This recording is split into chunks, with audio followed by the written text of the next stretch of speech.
it's Whitney from EcoVeganGal.com and welcome back to What a Vegan Eats.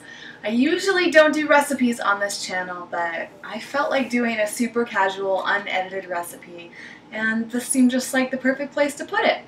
I am going to be making a recipe from Great Gluten-Free Eats by Allyson Kramer. I'm actually gearing up to interview her, which will have happened by the time you see this video, so you can click right up here, actually, to see the video interview that I did, and we also make another recipe over there, which is on the main EcoVeganGal channel. Today, I'm going to be making the plantain and potato soup. I love plantains, I love potatoes, I love soup, so it sounded like a really good dish. I think the only thing I don't have, now that I'm glancing at this, do I have turmeric? I'm peeking in the freezer, let me see. No turmeric. Alright, turmeric? I always forget how to pronounce that. Well, I will do without. What could I do to substitute turmeric? Let's take a quick look online, shall we? What else tastes like it? Turmeric. Right? Is it turmeric or turmeric? Turmeric? Who knows? I'm the worst at pronouncing things. Substitute. Ginger. Ginger and turmeric look very similar. Here we are. 4 spices to substitute it. Mustard, saffron, annatto, or marigold. I wonder if that's just for color. Okay. Well, I'm going to try a little bit of mustard then. We'll see how that turns out. Okay, so all I have to do is, this is a super easy recipe. I'm going to cut up some plantains and some onion, some garlic, the mustard in place of the turmeric, and it's just going to need some water and salt. Super, super basic. Got some plantains here. Are you ever able to find organic plantains? Do they even exist? Well, they must exist, right? Somewhere? I don't know. I got this at Whole Foods, but they're not organic. It's like, plantains just, they're so banana-like. What is really the difference? Is it just a big banana? I don't know. Maybe this book will tell me. While I'm cooking it, I'm going to take a look, because Allyson actually has some really interesting factoids in here about various food from around the world. Really excited. This is the very first recipe I've made from the book. Alright, so these need to be sliced into thick coins. I love foods that are really easy to prep for a recipe. The potatoes, on the other hand, I don't even know if I have a peeler here. I might be getting creative with it. Alright, done, easy. Throwing these in the pot.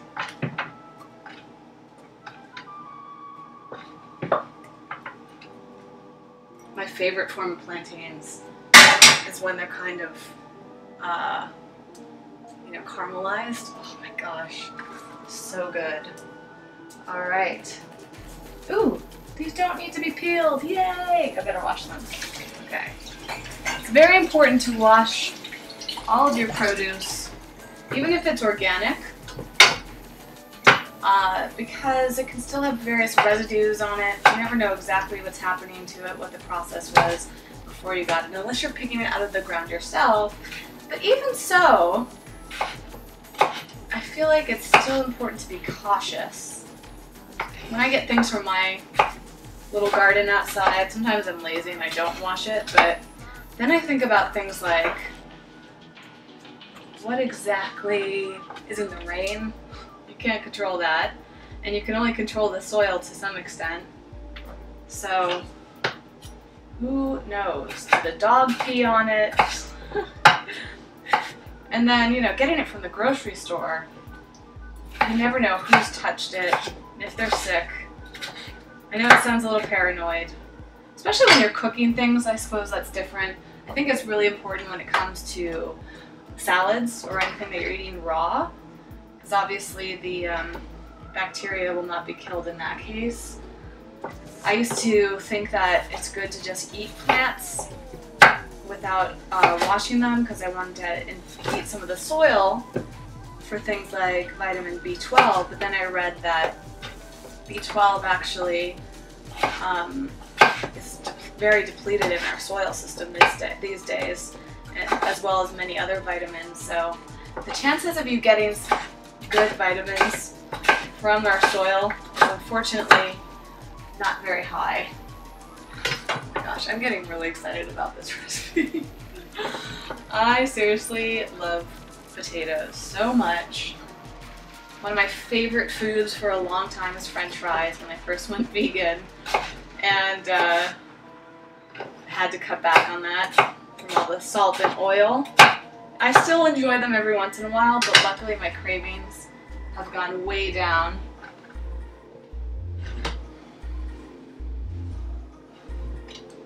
Right. I always make a mess on the floor. I'm a very messy eater and cooker. Are you? I hope I'm not alone in that. Alright, so next is the onion. I think this is a Vidalia onion. That's what the recipe called for. I don't even know what a Vidalia onion was, so I had to look it up. But typically they look kind of flat like this. They're not completely round, and they tend to be yellow, or maybe they're always yellow. I don't know. Correct me if I'm wrong there. I love onions too. This is why I picked this recipe. It had some of my favorite ingredients, the simplest things, taste the best. And speaking of simple, it was very, very simple. Aside from all the chopping here, it's a very quick recipe. That's my whole thing. Unfortunately, well, I shouldn't say unfortunately, but like most books, most cookbooks, this one, the recipes look really long. They have a long ingredient list, they have lots of steps involved, and they might not be nearly as complex as they seem, but my eyes just scan right over complex recipes. I really rarely tend to cook out of books. Pretty much the only time I do is if I'm doing some sort of review on them. So I like the opportunity, like I had with this book, but otherwise I have all these books in my collection and I rarely ever read them. I think it's really because of laziness, but I just like making things up as I go along. How about you? I want to know. Are you the same way in that sense? I'm also just kind of a lazy cook in general. I don't get very precise about things, measurements. I really like winging it. I actually think it's a lot of fun. And especially with dishes like this, I thought it'd be fun to do this video to show you really how simple it is and how much time. I'm going to do this in real time. I'll skip forward during the simmering phase because I doubt that you want to sit there for 20 minutes while this cooks, but the nice thing is that in real life you can just walk away while things are simmering. Okay, garlic is next. Garlic is another one of my favorites. This recipe is looking like it's going to yield a lot of food. However, I noticed with myself that I will probably eat this entire dish by tomorrow on my own. Especially when it comes to starchy things, I can just eat my heart out with them and they don't last very long. So there's not a lot of things that make me feel incredibly full for a long time. I don't get too hungry, but I also could eat and eat and eat. So when something tastes really good, that's where my hunger comes through. But to be honest, it's like 6:30 right now, and this is going to be the first meal of my day. I know that I should get into a better habit of eating more regularly, and especially having breakfast, but I don't know. I like to follow what I feel like, and a lot of times when I get into work mode, I'm not hungry, and I also don't really have much of an appetite in the morning. So it's very rare for me to have breakfast. The only time I really get into breakfast, if it's like an exciting breakfast, like French toast. Like if I could find a gluten-free vegan French toast, man, I will eat that up so fast. Waffles, pancakes, those sort of things excite me. I've tried to get into smoothies, and every once in a while get into a smoothie phase or a juice phase, and that'll be my breakfast. But really, I just try to make sure that I have a glass of water as early as possible, just to keep me hydrated. Alright, so we've got the potatoes, the onions, the garlic, the plantains. I'm supposed to put the turmeric in here. I don't know, do I want to put mustard in this? I feel like maybe I'm just going to cook this as it is with just the veggies and then add in some seasonings as I go along. I don't want to mess it up. Okay, now I'm putting the water in. 6 cups of water. That's a lot of water. Use my blender. One of the best investments that I've made is getting a water filter. It was only $60, and it makes the water taste so much better than tap water. And of course, you're filtering out a lot of the junk that you don't want. So I highly, highly recommend it. It's really not that much of a cost investment. Right, this. Ooh. You know what? I have this tendency to make soups, and I never have a pot that's big enough for the soup. I gotta get a bigger pot. I say that every time I make soup, which is not very often, and this is probably why. This is probably gonna go right up to the top, isn't it? Just about. Oh no, yes! Okay, now I know this pot can handle 6 cups of water. Good to know. Alright, so I think this just needs to boil and simmer. It's gonna take a while to boil since it's a big pot of water. So, super, super simple. Bring to a boil, reduce the heat slightly to consistent simmer, add sea salt, and then simmer for 20 minutes. I will be back once this thing is done. Alright, the soup is done simmering. You can see the lighting has changed a little bit because it's later. Anyways, okay, so I think we're just going to blend up half of this. Let me double check. Remove half of the soup and place it in a blender or a food processor, blend until smooth, and then return the pureed soup to the rest of the soup in the pot to combine. By the way, during my Google Hangout with Allyson, which again, check it out, she told me that the turmeric is just for color, so I don't really need to put it in here. Instead, I'm going to flavor it, I don't know. I'm definitely putting truffle salt in this. Truffle salt is one of my favorite ingredients ever. It adds so much flavor to recipes. By the way, another reason for you to check out that interview with Allyson is that we made this really good rice dessert. Probably doesn't look that appetizing in here, but it's delicious. It's got peanut butter. You can add in chocolate if you want. It's very sweet, but not too sweet. No refined sugars used. Really, really tasty. All right, let's blend this baby up. I'm so excited to try this.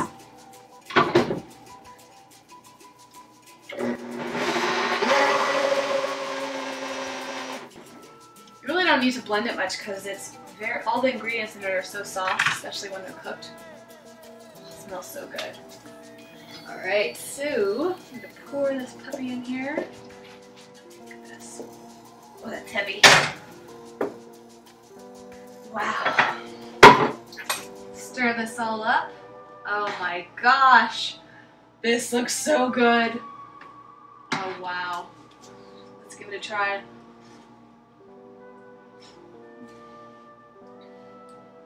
Wow. The plantains add a really nice sweet quality to it. Let's see. Definitely putting more of this in there. Truffle salt. Yes. Flavor my dish. Oh my gosh. Oh, I just love the way this looks. I don't even think turmeric is necessary. It's got such a cool color. Mmm. More salt. Not usually a big salt user, but man, truffle salt is just phenomenal. It's expensive, but You don't need much unless you're working with a big dish like this. I'll use any excuse for the truffle salt. Seriously, any savory recipe, truffle salt tastes incredible on it. You could also use truffle oil, but then you're using some oil. Alright, let's see.